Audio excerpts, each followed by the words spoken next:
Welcome back. Welcome back.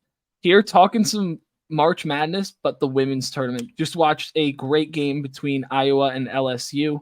Caitlin Clark, 40 ball. Angel Reese, almost a 2020 game. Just really good basketball. I had more fun watching that game than I have any men's game so far this tournament, to be honest. And we just kind of wanted to talk about what kind of went wrong for LSU and why Iowa was just so dominant. But I'll just start off with a couple things here. I know that Iowa and LSU are the two highest scoring teams in the country, I believe. And LSU plays at the fastest pace, which you wouldn't really think based on their size because of how they play. Angel Reese and Morrow, who I thought was really, really good in this game. They both just dominate inside, and especially when you're playing a smaller team like Iowa, where you just kind of have to expose those matchups. And they were just destroying them on the glass the entire game. Angel Reese had 10 offensive rebounds today. Like, that's like what you normally get in a whole game if you're just a normally sized team, basically. But yeah, I just wanted to touch on it. Slim, what's your thoughts on the game? And I mean, this is my first, I watched Caitlin Clark last year, but like this performance, like some of the shots is like makes me really do think that she could be the greatest women's basketball player ever when it all comes out. If she wins, she pulled DeJounte Murray tonight. Man, listen, 40 on 40. Man, what you talking about? With that being said, y'all done heard me before, man. I get on the court, they say I look light-footed.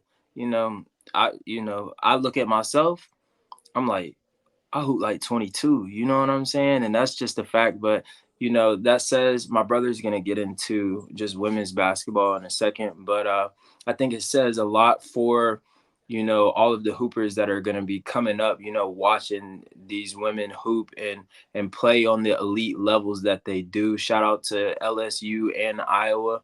Caitlin Clark is unbelievable, and there's a frame of her hitting a little side step or step back three, and then Haley turns around like, what you want me to do? And Haley Van Lith she's tough, you know what I'm saying? I thought she played great defense the whole game, to be honest. They subbed her out in the first 2 minutes to put in the girl from last year who did a good job on Caitlin Clark comparison. But like, I thought Haley Van was playing great defense. Caitlin Clark just simply couldn't miss. Like, the shots she was making were ridiculous. Man, so it's always very exciting to not only see her play, but to see competition like that, to where they can try to make it as tough for her to miss those shots. But the fact that she plays her game, and not only is just a flat out scorer, but flat out facilitator as well. The way that she passes the ball in transition, finds her cutter, is elite level basketball. Same thing coming from LSU. Angel Reese, I love Flage. She's a dog. Angel Reese is a dog. Haley Van Lith is a dog. Caitlin is a dog. Okay. All them girls. But yeah, I mean, I'm just looking at the box score now. I mean, you could, if you just watch if you watch 3 minutes of that game, you would have known that LSU was getting a ton of offensive rebounds. Total rebounding 54-36, 23-6 on the offensive glass. So just think about how many points. You can't win a game having that happen to you. They did win the game. No.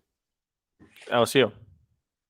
Yeah, LSU had 23. It was 23-6 in favor of LSU. Offensive rebounds. Oh, I misheard what you said right there. That's a ridiculous stat. That's just a testament to her ability. Yeah. 19 more shots for LSU. Just the 3-point volume for Iowa was just 13 of 31, 42%. That's great numbers, especially in college, no matter what gender you are. 30 or 42% shooting from three in any league is elite. As a team, any league is elite. And obviously, Caitlin Clark shot, I think, 50% or maybe just under. But still, I mean, the rest of the crew was balling. And I think the one real issue with LSU in this game, there was, I don't want to say a clear kind of way you could have changed the tide, but they just didn't blitz Caitlin Clark on pick and rolls at all. There was no adjustment made from LSU at all, which I thought was wild because I'm sitting on my bed watching this game going, why are you not blitzing this every pick and roll? Doesn't she normally make the right read, though? True, but it's you don't want her to go for 40. She's hitting side steps. You got to make someone else beat feet. You got to make someone else beat you. You have to. And like, I don't want to shit on Iowa, but like the rest of their team's not that good. And compared to LSU's like overall roster, Caitlin Clark is just that good. So why don't you go and blitz her on every ball screen? Get it out of her hands. They're also denying the first quarter. There was about 9 backdoor cuts that they had wide open, like, because they're denying off the ball. Why? I understand that they were hitting their shots in the beginning, but there's no point in denying if you're just going to get backdoored the entire time with late rotations from Angel Reese and Morrow. So, like, what are you supposed to do with that? And no adjustment is just, quite frankly, criminal from LSU. And I thought they could have easily won this game. Caitlin Clark just was a little bit better. And it was honestly just bad coaching, to be honest. I thought Iowa played a really good game. They consistently pushed the pace. Scoring 94 points in 40 minutes is elite. That's ridiculous. I just wanted to say this is a special object right here, and there's no other sport that you can pick a ball up and go to a park and make a group of friends you could have for life. You can't. You play football, you can't do that. You play soccer, you can't do that. You play baseball, you can't do that. And I know there's tough girls who play pickup with guys, and that's cool. But everyone deserves to have the opportunity to move across the country with just this ball and make friends and play pickup and play in leagues and stuff. Like, that's a big part of my life. It's something I look forward to every day. And I think stuff like this is huge for the game in general. # grow the game. And gatekeeping that kind of thing, all you dudes out there, is not cool. Like, that shit's lame, first of all.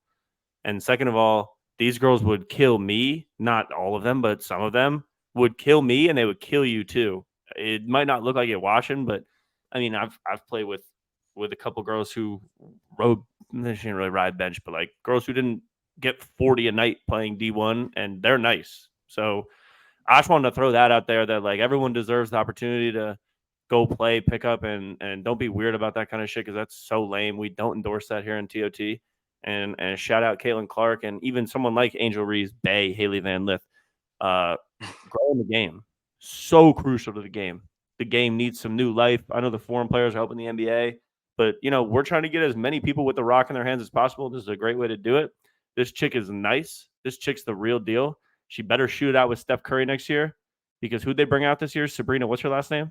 Ionescu. Yeah, Ionescu. She's not the premium product anymore. Bring Caitlin Clark out there. And you know what I hope she does? I hope she signs Big Three, and I hope she goes and gets a bag. Or I hope she changes the way the WNBA works. And I understand they get paid more on percentage of revenue than NBA players, and the whole conundrum where it's kind of impossible to pay them more. The revenue is going to increase. So you're going to get an Angel. I was about to say, I know the whole conundrum of how it works, but the revenue is going to go up with these girls and with the talent that's coming in the league, especially with the social media attention. So I hope if she does decide to go the WNBA route, more people start to tune in like we did tonight. Look at us making a video on it. So yeah, like, dude, if you could, like, I remember seeing videos on TikTok of people saying, would you rather have $1 or season tickets to WNBA game?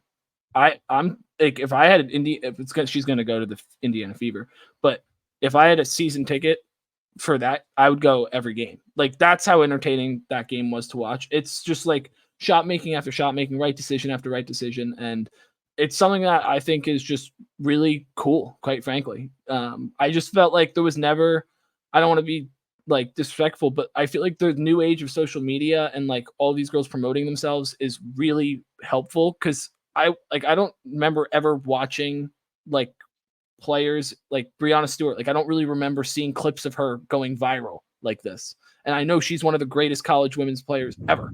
So like, I just don't really remember that. Like, I remember they just were always winning, but I don't remember seeing like highlight tapes of any of them. I'm scrolling my TikTok today. There's hundreds. Like, NIL has also made it possible for these girls to decide to stay in college longer than go to the WNBA, which I think is cool too. That's awesome. That's a fact. And what I'll say is, think about like when you're in the NBA, so to speak, and even the WNBA, you have more free reign to express yourself in your endorsements privately that support your name, image, and likeness that NIL is supposed to do, but it is doing it through, I would say, a university's perspective, the NCAA's perspective. And to me, I think that when you give not only Caitlin but the rest of these young women the platform and the opportunity to go pro, it allows them to be able to, you know, maybe like you see every like even guys are wearing Sabrinas now. Caitlin needs her own shoe. You know, Angel needs her own shoe. Haley needs her own shoe, and we need to see. I'm excited to see more of the entrepreneurship and development between not only these women, but the companies that they, you know, partner with and work with to bring a new culture to the WNBA to not only get those sales up and get the views up, but just to continue to spread love and, you know, spread the game, you know, which is about love, which is about unity, like grow the game. talked about. Exactly. But yeah, I mean, really good game. Excited to watch them moving forward. We'll definitely be tuning in. But She better get some hardware. I don't know. SC's looking nice. SC's Hey, just some of y'all come to the dream, man. We need y'all down here in Atlanta. No cap. But yeah, like, comment, subscribe, peace.